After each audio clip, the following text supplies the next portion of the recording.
Ya, apakah SP3 yang dikeluarkan Polda Metro Jaya ini menandakan pemaafan dari Jokowi? Kita akan bahas bersama dengan sejumlah narasumber.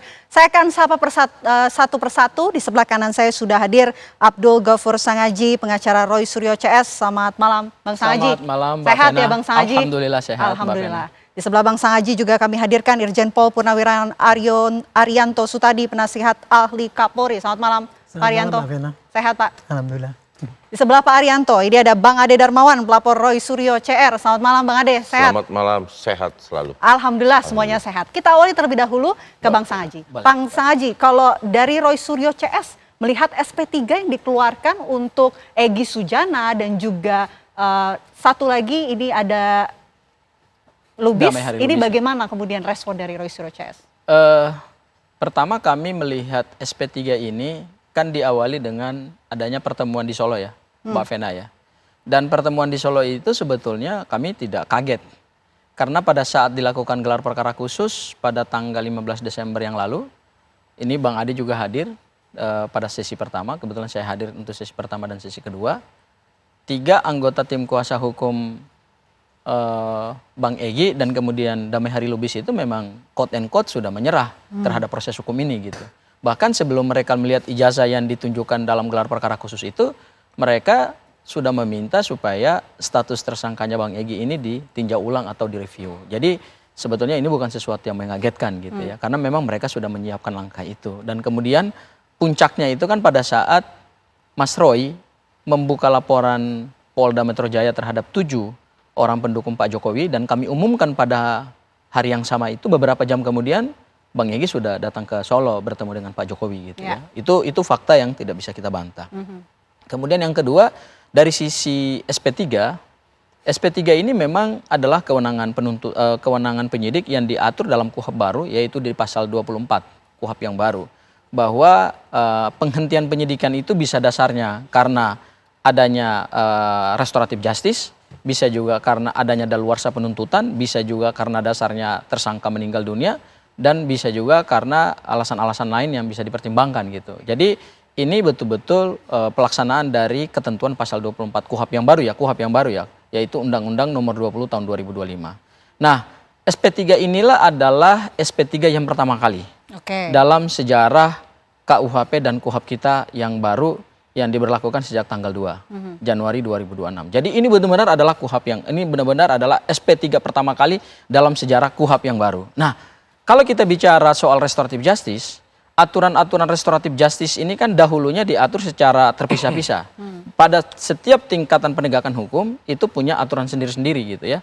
Di tingkat penyidikan ada Perpol nomor 8 tahun 2021. Kemudian di tingkat penuntutan ada peraturan Jaksa Agung ya. Kemudian ada surat edaran Mahkamah Agung juga. Nah, begitu kita masuk di dalam hukum pidana nasional baru yaitu era KUHP dan KUHP baru, semua aturan yang tadinya terpisah-pisah itu kemudian dikodifikasi dalam satu KUHP yang baru. Nah, kalau kita bicara bagaimana keluarnya SP3 dasarnya restoratif justice, maka bagi kami ini bukan hanya sekedar ada 2 tersangka kemudian mendapatkan exit toll ya, atau keluar dari arena permainan ini, tetapi juga harus kita kritisi baik dari sisi aspek formil maupun aspek material. Kami melihatnya dari sisi aspek formil misalnya, kalau kemudian dasar daripada SP3, karena saya bawa SP3-nya ya, ini SP3 yang saya kantongi, yang saya punya.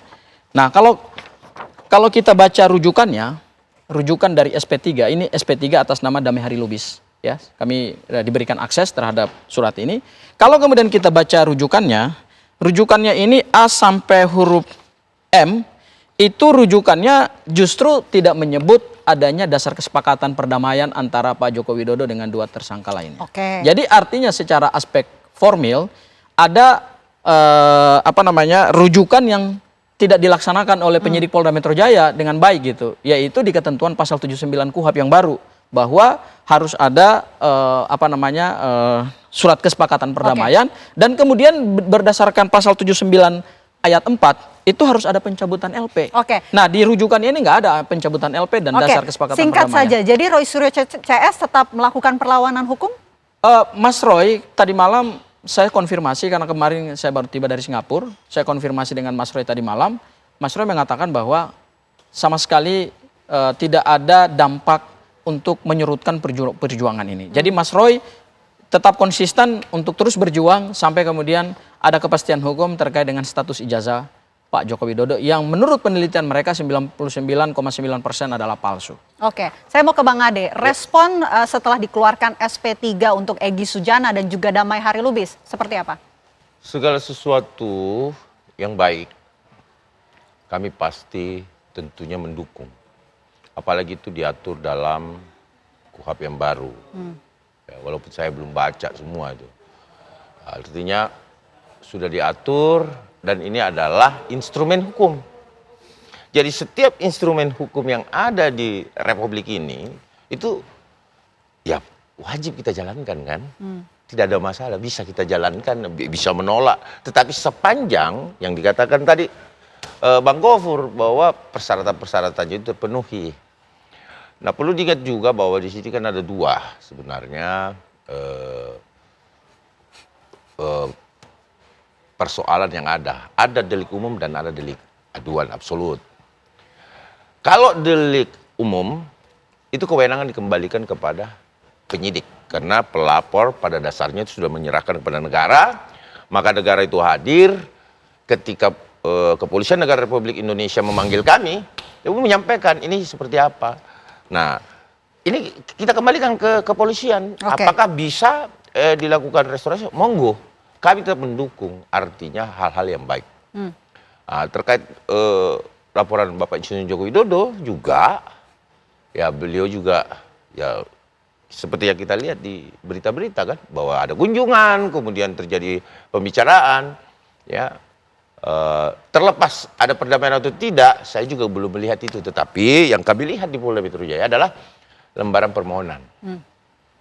Ya, jadi itu yang menjadi dasar dipanggilnya teman-teman pelapor, 3 relawan dan Pak Jokowi kan didatangin sama Mas Egy Sujana. Oke, saya mau ke Pak Arianto. Pak Arianto, apa sih sebetulnya makna SP3 berbasis keadilan restoratif ini, Pak? Ya, jadi ini saya ingin sebutkan polisi ya. Tugas polisi itu kan memelihara Kamtipmas, menegakkan hukum dan melayani, melindungi dan mengayomi masyarakat. Itu 3 tugas pokok polisi. Nah, di dalam penegakan hukum, polisi itu fungsinya adalah pada penyelidikan ataupun penyidikan. Nah, ini yang terjadi sekarang ini adalah sengketa antara satu kelompok dengan kelompok A dan B, kan gitu ya. Saling melapor. Nah, kemudian dalam perjalanannya, kemudian ternyata yang kelompok A dan B itu tidak bukan satu, tapi ternyata yang kelompok A itu beda-beda. Ya kan ada berapa itu? Ada 8 ya yang terakhir itu munculnya kan, 8 ya. Ternyata yang 8 ini kepentingannya beda, yang 5 beda, yang 3 beda gitu. Nah polisi sebagai penyidik gitu ya, ini sekarang menyemangatinya dengan semangat restorasi justice yang digaungkan menurut KUHP dan KUHP yang baru ya.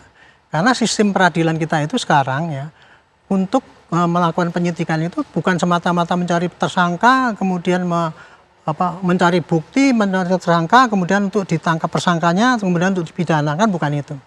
Semangat daripada pidana kita itu ya, hukum pidana kita itu adalah menyelesaikan gangguan Kamtipmas, gangguan yang terjadi di masyarakat dengan cara yang baik, yang damai. Sehingga tidak hanya tercapai pada kepastian hukum, tapi pada keadilan. Nah makanya ini kepada yang bersengketa ini, polisi tinggal melayani saja. Yang ini maunya apa? Kalau ini ternyata yang dari 8 itu tadi, ada 2 yang maunya dia menyelesaikan syarat restorasi justice. Nah, kebetulan itu sudah diatur di dalam KUHP yang baru.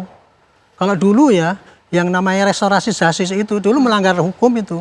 Karena di dalam KUHP tidak ada. Itu dulu hanya ada di Perpol atau kejaksaan juga itu. Itu melanggar hukum dulu. Tapi sekarang sudah lewat lah, itu nggak apa-apa. Sekarang untung KUHP dan KUHP yang baru itu menampung itu di bab 5 itu ada. Mekanisme itu ada dan ditentukan seperti ini bla bla bla bla. Nah polisi sekarang sudah langsung melaksanakan itu. Nah kemudian kemarin itu dari 8 itu ternyata ada 2 yang minta diselesaikan secara restorasi justice. Ya polisi memfasilitasi saja. Ya. Syarat daripada restorasi justice itu secara teoritis ya ada perdamaian, kemudian kerugian masyarakat sudah dikembalikan, sehingga gangguan itu sudah tidak ada lagi. Nah itu kan berarti kan sudah settle masyarakat, itu sudah ditempuh. Ya, bunyinya adalah dikeluarkan SP3 itu tadi. Kira-kira gitu ya. Jadi dalam hal ini polisi melayani saja yang bersengketa itu. Yang pihak Pak Roy nggak mau terus, ya nggak apa-apa terus. Kan berkasnya sekarang sudah sampai ke jaksa. Nanti yang jaksa nanti tinggal diperiksa oleh jaksa. Kalau lengkap ya terus, kalau enggak dikembalikan lagi gitu. Kalau pada yang 3 ini karena sudah mengajukan minta restorasi justice dan sudah memenuhi syarat dan mereka semua mantap untuk begitu, ya polisi kerjakan saja kan, jadi lebih ringan tugasnya kan. Satu selesai, tinggal yang sisa-sisanya ini aja. Nah, saya dengar ya. Ada 2 Prof yang diberikan, bukan 3. Ya, ada 2 betul. Kan dari 5 itu 2 ya. Nah, saya maksudnya yang 3 ini. 3 ini apakah mau ikut-ikut ya terserah, nggak apa-apa. Kalau mau ikut Pak Roy ya terserah, nggak apa-apa juga itu. Jadi berarti nanti kloter yang berikutnya kan. Gitu. Kira-kira kayak gitulah jadi apa. Karena kalau kita melihat timelinenya sebelum SP3 ini dikeluarkan juga sempat ada sowan pertemuan ke Solo ke kediaman dari Pak Jokowi begitu. Sepertinya dikatakan seperti ada pengampunan. Benarkah demikian? Nanti kita akan jawab usai